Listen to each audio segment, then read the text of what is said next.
It is a political gamble that looks to be going badly wrong for French President Emmanuel Macron. On Sunday, millions of voters went to the polls in the first round of a snap general election called by the French leader after a disastrous showing by his centrist alliance in June's European Parliament elections. Opinion polls strongly suggested that France's main far-right party, the Eurosceptic and anti-immigration National Rally, would perform well, and so it proved to be, emerging as the front-runner with about 34% of the vote. That result has been a political earthquake for France. For the first time, a party from the hard right is within touching distance of securing an absolute majority in France's 577-seat National Assembly. This has prompted frantic campaigning and realigning among France's centre and left-wing parties, some of whom have come together in an electoral alliance called the New Popular Front to try and keep the National Rally out of power. It is a high-stakes situation for France and will have serious consequences for an important NATO and European Union member that also has close ties to events in the Middle East.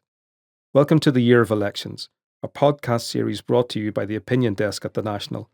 I'm Declan McVeigh, speaking to you from our studio here in Abu Dhabi, and joining me from France today to shed some light on this critical contest are two contributors who know the country very well. Sunniva Rose, Brussels correspondent for The National, and Colin Randall, a former executive editor of The National who continues to write regularly on French affairs. So, Sunniva, if I can start with you, it doesn't seem very long since we were discussing the European Parliament elections at the start of June. We talked about the rise of hard-right parties and where that could take the EU, but the strong showing so far by France's National Rally in this snap election has really sparked something of a political firestorm. Would you explain the background to this contest for our listeners and basically give us an idea of how did we get here?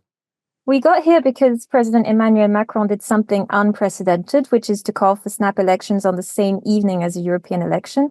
I mean, it's never happened after a European election, and it also only happened, I think, 5 times in France generally since 1958. So it was really quite a shock, I think, for everyone. And he seemed to think that he could, by scaring people and saying that the extreme right and the far left as well were bad for the country, people would vote more for him and that he'd maybe garner more support in these elections. But he's widely viewed as having failed to do that. Polls show that the French haven't changed their minds and will vote again for the far right on Sunday. And this despite the fact that Mr. Macron demonized both sides. Now we have the far left, that's the second biggest bloc in the country, and third behind that comes Mr. Macron and his centrist allies.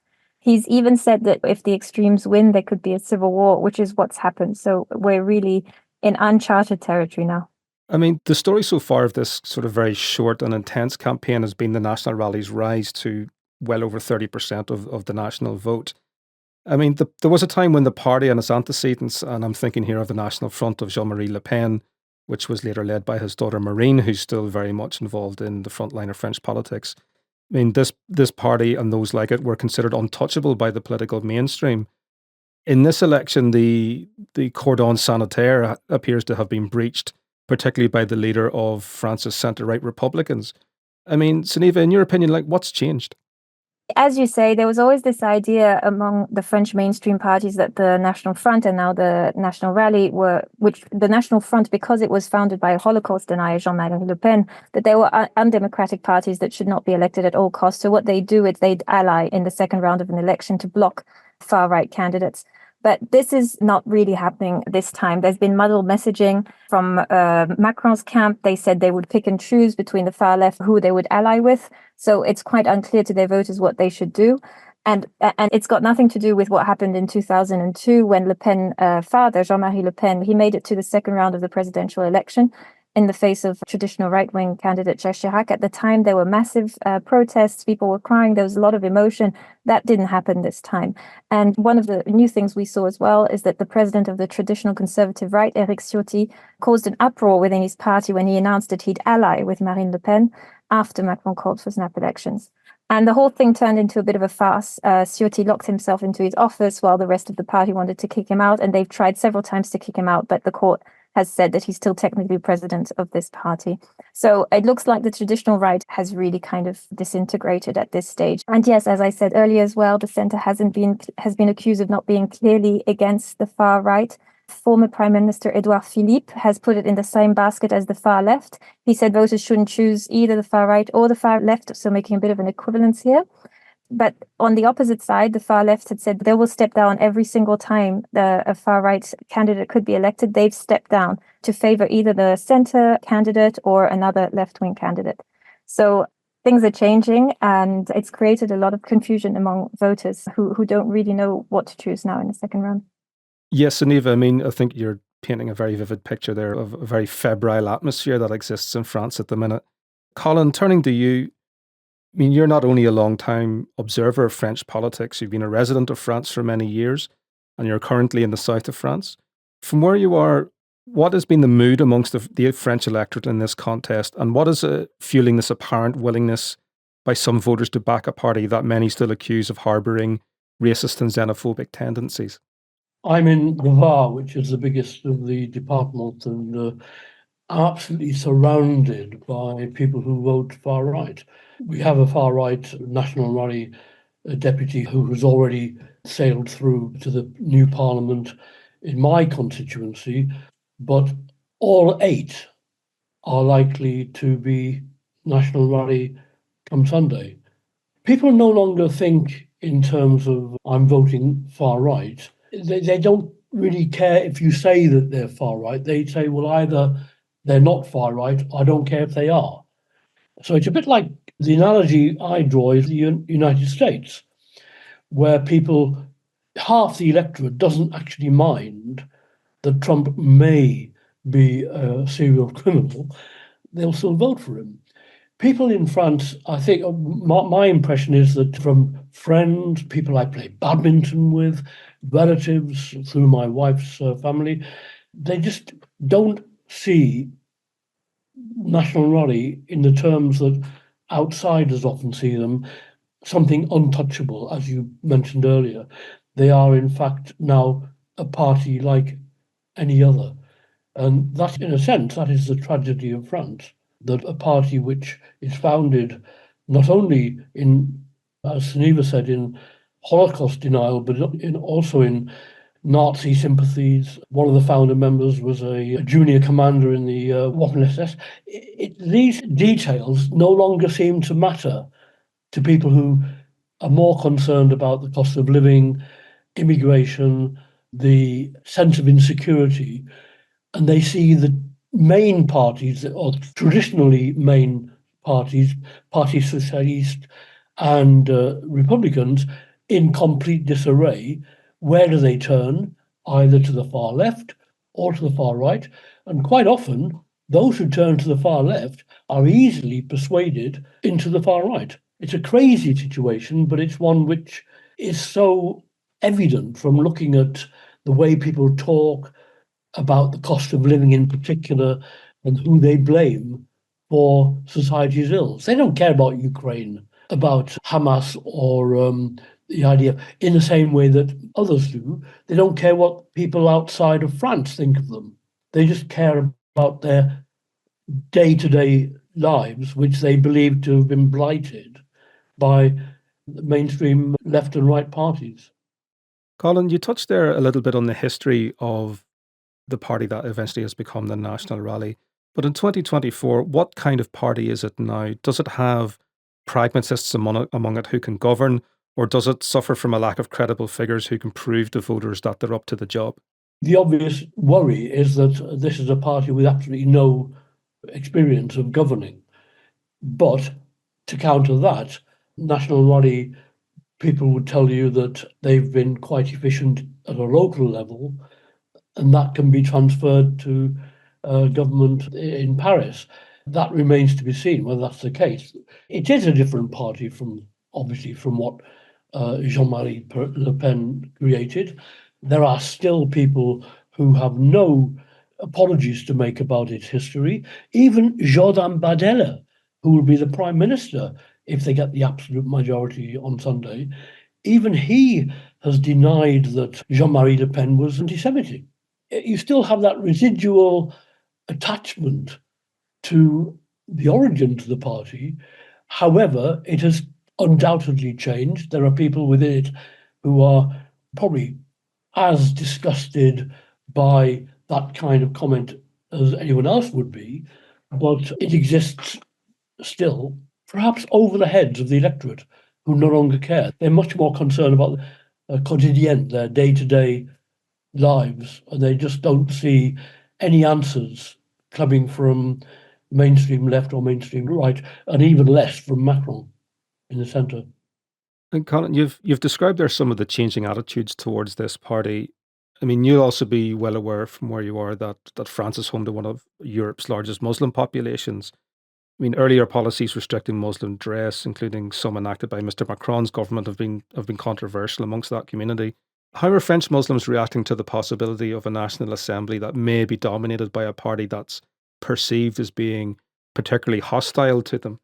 There is obviously concern in any predominantly Muslim community of France about what a national rally government would mean for their lives.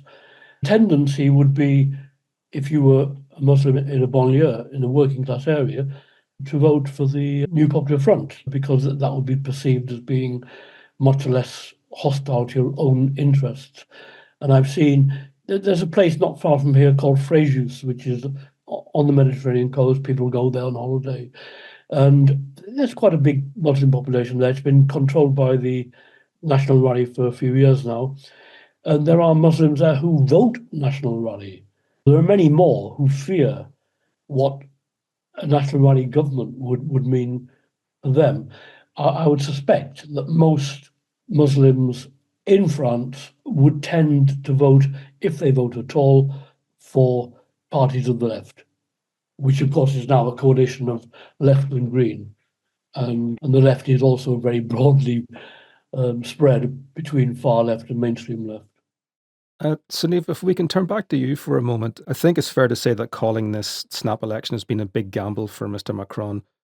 And we know that he has a reputation as being a risk taker. In 2017, he ran for office and won with a political party that he'd only set up a year before.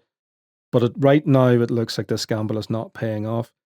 Do you agree with some observers that this is something of a tactical move by Mr. Macron to expose the far right to scrutiny in office before the next presidential election in 3 years' time? Macron's defended his decision right until the very end, despite a lot of strong criticism. It was reported yesterday that at a meeting with his ministers, who know they won't have a job next week, he seemed unaffected by the situation. But considering so far the results in the election and how poorly his group has done, it's widely viewed as a failed gamble. And he's been also often considered as arrogant and too much of a risk taker. And this is maybe proof of all the criticism that's been leveled against him in the past years. Regarding the strategy, as maybe this could be a tactical move to expose the far right to scrutiny in office before the next presidential election in 2027, it's been talked about quite a lot. Obviously, it's never something that Mr. Macron himself said. He said that he wanted people to vote more for the centre at this election, but obviously that's not happened. Of course, in this scenario, if, let's say, Bardella, the president of the far right, becomes prime minister next week and has a far right government, and then, as Colin said, they possibly fail to govern properly because they don't have enough politicians who actually know how to govern because they've never governed before. And then there's chaos. And then in 2027, the people say, we actually don't want the far right. We want a centre candidate again. I mean, in this scenario, I imagine a lot of people would say, with hindsight, maybe Macron was right. Maybe he did well. But I think that's still a very risky thing to do. And we'll only know in 3 years if it worked out or not. But in the meantime, Macron seems to have handed the country over to the far right for the first time in France's history in a democratic election. And that's not going down too well with most commentators for the moment, at least. I think Colin wants to make a point there. Just following on from what Sunniva was saying, interesting to note that the French who leave France have by and large stood by Macron. It is interesting that all the conscription, the constituencies abroad, almost all, have voted, albeit by a smaller majority, in favour of the Macronist candidate. And this is against the tide, obviously. And it raises the question of whether, once you're outside of France, as a French person, do you actually look back and think, crikey, what are these people up to? Macron may be arrogant, Sunniva is absolutely right to talk about that perception. He may have gross failings. He may have grossly miscalculated the event by calling this snap election. However, he appears to be head and shoulders above anyone else who might present himself or herself as a head of state. And so in London, in the Far East, in America, all over the place, Macron candidates have succeeded, except slightly off the wall in the area which includes Abu Dhabi and Dubai, because there the socialist candidate very narrowly leads the Macronist. I think it's an interesting period where we are now, because usually when we look at elections, we're not in the middle of an election cycle. And I think it's important to make the point that this isn't a foregone conclusion yet. There's still a second round of voting to come on Sunday. I'd like to ask Sunniva, what are the possible electoral outcomes and how could they play out when it comes to forming a new government? Some of our listeners might not be familiar with the idea of cohabitation in the French system. So could you give us an explanation about how the French institutions will work depending on the result? Yes, well, listening to Marine Le Pen, for example, speaking this morning on the radio, and Jordan Bardella last night, they seem to think that they will manage to create a coalition in the National Assembly, which is the equivalent of the parliament, even if they don't get an absolute majority, because that's what polls are showing. So we have 577 MPs. If you want an absolute majority, you need 289, and polls are showing they're just falling short of it. So they think that they might find some allies within the traditional right that they could ally with. And then if they're the biggest bloc in parliament, that gives them the legitimacy to get Bardella appointed prime minister and form a far-right government. Obviously, Macron and his allies think that they may be able to have a more center-left coalition, but I think that's not going to work out. Regarding what would happen if we have Bardella as a prime minister and Macron stays president, because Macron has said very clearly he does not want to step down.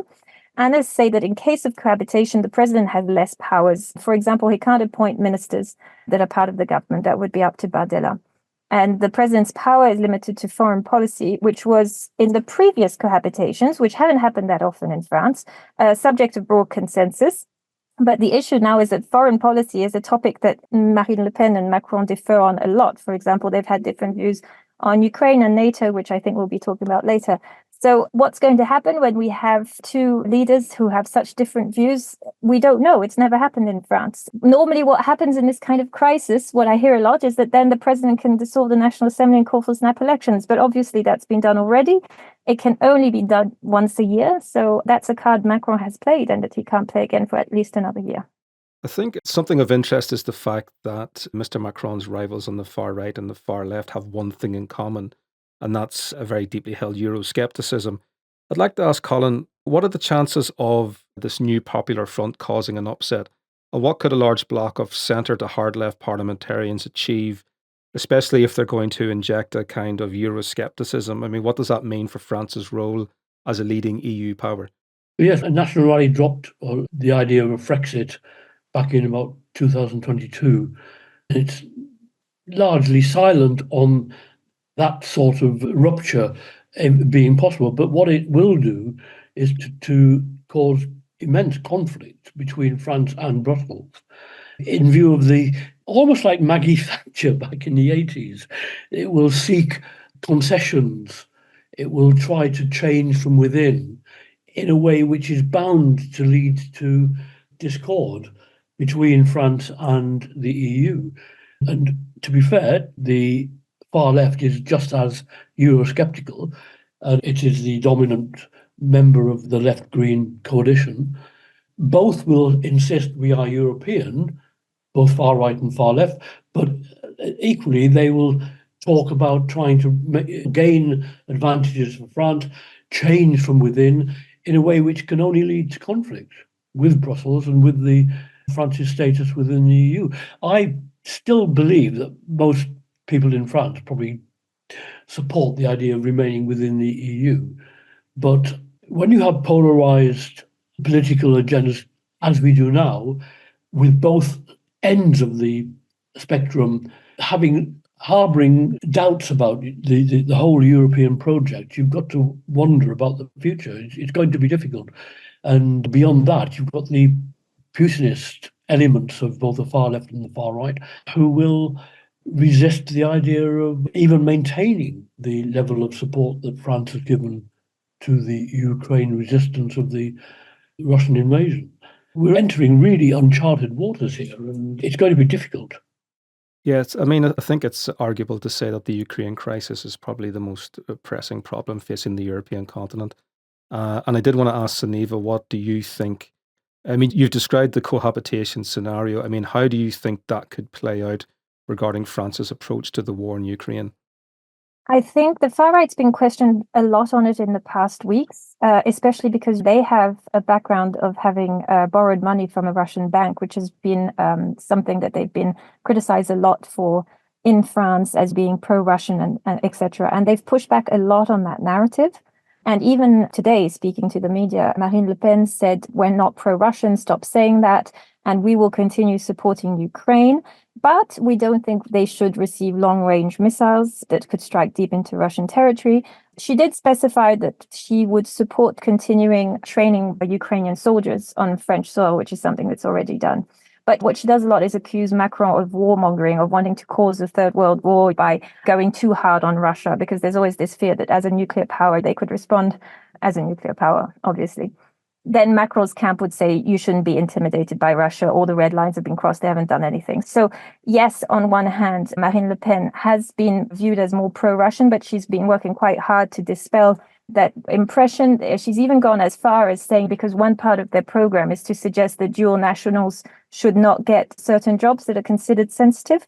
And her example, and the example the President Bardella been giving, is we wouldn't give, for example, a sensitive job in defense to a Franco-Russian person, as if Russia is now the target, whereas how many people perceive this in the language of the far right is normally they are against mostly people from Arab and Muslim heritage. So how this is perceived within the public is, oh, you don't want dual nationals from Algeria or Morocco getting certain jobs. But actually, they're saying, no, it's about Russia. They're working very hard on showing that actually they're part of the kind of pro-European group that supports Ukraine.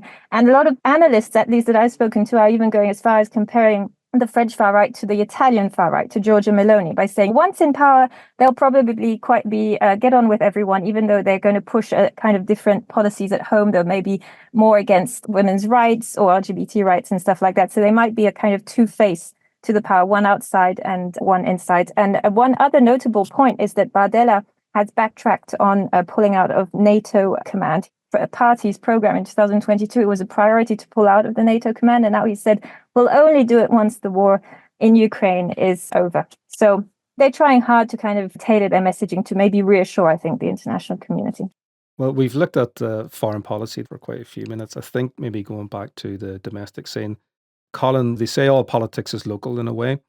And there's some very strong personalities at play here in this election, such as the 28-year-old Jordan Bardella of the National Rally, and Mr. Macron's similarly youthful Prime Minister Gabriel Attal. How much of this election do you think is a referendum on Mr. Macron himself? And who are the main personalities to watch out for as we get closer to the second and decisive round of voting on Sunday? Macron is absolutely central to what's happening.